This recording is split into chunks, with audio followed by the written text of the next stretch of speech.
کتنے لوگ ہیں کہ جو آج بچے جب کچھ سیکھنے کے قابل ہوتے ہیں تو سب سے پہلے ان کی گھٹی میں اپنے نبی کا قرآن رکھتے ہیں. کتنے لوگ رہ گئے؟ یہاں تو صورتحال یہ ہے ابھی بچہ بولنا بھی نہیں سیکھتا کہ ماں باپ پہلے سے پلاننگ کر چکے ہوتے ہیں جب سکول داخل کرانا ہے تو کس انگلش میڈیم سکول میں چھوڑنا ہے اسے. یعنی سب سے پہلے فکر کیا ہے؟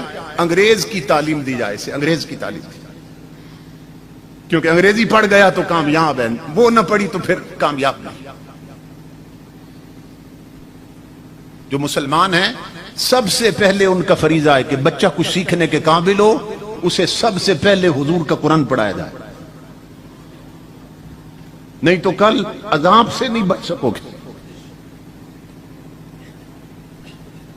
پہلا سبق امام الانبیاء کے غلاموں بچوں کو جو دیا جائے وہ نبی کے قرآن کا دیا جائے.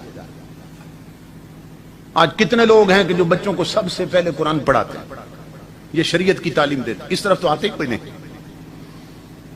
اور نتیجہ یہ نکل رہا ہے کہ کالجوں سے یونیورسٹیوں سے بے دین بچوں کی فوجوں کی فوجیں نکل رہی ہیں کیونکہ تعلیم اس قسم کی ہے.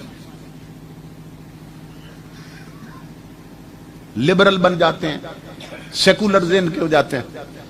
اور اس دور کا فتنہ ارتداد یعنی مرتد ہونے کا فتنہ، یہ سب سے بڑا فتنہ ہے. شروع اسلام کے دور میں بھی لوگ مرتد ہونا شروع ہوئے تھے، کوئی زکوٰۃ کا منکر ہو گیا، کسی نے دعوی نبوت کیا تو کچھ اس کے ساتھ چلے گئے. تو پتہ چل جاتا تھا کہ اب اس نے اسلام چھوڑا ہے تو مندر میں جا کے بیٹھا ہے، یا اس نے گلے میں صلیب لٹکا لیے، کلیسے میں جا کے بیٹھا ہے، چرچ میں جا کے بیٹھا ہے. پتہ چل جاتا تھا کہ یہ مسلمان سے اب عیسائی ہو گیا یا ہندو ہو گیا. اور آج صورتحال یہ ہے کہ اب پتہ بھی نہیں چلتا، اس لیے کہ نہ تو چرچ میں گیا ہے اور نہ مندر میں بیٹھا ہے، ہمارے ساتھ رہتا ہے، ہمارے گھر میں ہے، مگر تعلیم انگریز کی ایسی ہے اور نیٹ پر وہ پڑھ چکا ہے کہ اندر سے وہ دہریہ ہو گیا، ملحد ہو گیا، مرتد ہو چکا ہے. نہ اللہ پر ایمان رہا نہ اس کے رسول پر. یہ اس دور کا فتنہ ارتداد سب سے بڑا ہے. مجھے تو فون آتے ہیں، لوگ پوچھتے رہتے ہیں.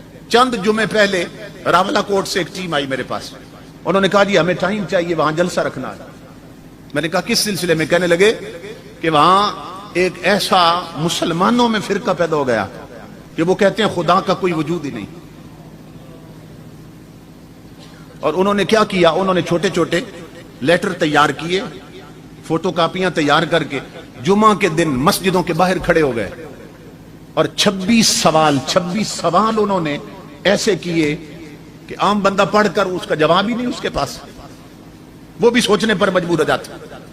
سوال یہ تھے کہ خدا کا کوئی وجود ہی نہیں.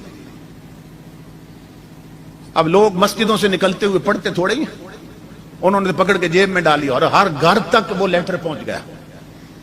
اور دین کے ساتھ رابطہ کوئی نہیں، علماء کے پاس بیٹھنا کوئی نہیں، شریعت کا علم کوئی نہیں، تو جو وہ سوال پڑھتا ہے اس کا ذہن بھٹک جاتا ہے، ڈگمگا جاتا ہے. اس طرح کے فتنے پیدا ہو رہے ہیں. اور آپ غور کریں تو آپ کی برادریوں میں ایسے بندے مل جائیں گے کہ جن کا رب رسول پہ اعتماد نہیں رہا اور شریعت پر جو اعتراض کرتے ہیں. تو امام الانبیاء کے غلاموں یہ وہ آگ ہیں جو جسد ملت کو راک کر دے گی. اسلام کو بچانے کا صرف ذریعہ یہ ہے کہ اپنی زندگی میں عملاً اسلام لاؤ، اپنے گھروں میں تاجدار کائنات کی شریعت کا جھاڑو دو اور گھر سے ہر وہ شہر نکال دو جو حضور کی شریعت کے خلاف. کہ کچھ عرصہ پہلے کی بات، کمشنر کا باپ مر گیا. کمشنر کتنا بڑا آفیسر ہے، ڈی سی سے بھی اوپر، اس کا باپ مر گیا. لیکن اس بدبخت باپ نے اسے شریعت نہیں پڑھائی تھی، قرآن بھی نہیں پڑھایا تھا، صرف اسے انگریزی کی تعلیم دی تھی بھائی افسر بن جائے. اس کا باپ مر گیا، سامنے جنازہ رکھا، کمشنر کھڑا ہے باپ کی میت کے سامنے جنازہ پڑھنے کے لیے. ساتھ میرے دوست کھڑے تھے. کمشنر نے جیب سے رومال نکالا اور اسے زمین پہ بچھا دیا. تو میرے دوست کہتے ہیں میں نے پوچھا کمشنر صاحب یہ زمین پہ رومال کیوں بچھا دیا؟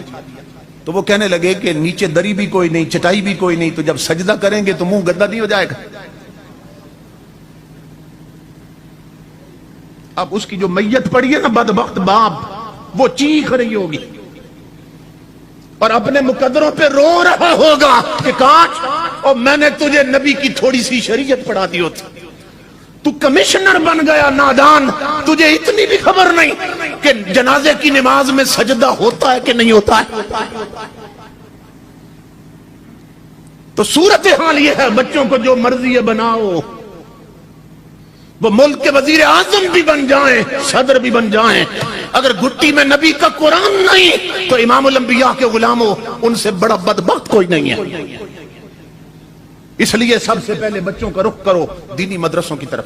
کہ آپ یہ بھی شکوہ نہیں کر سکتے کہ ہمارے پاس مدرسے نہیں ہیں. کوٹ گلہ شریف میں مدرسہ ہے.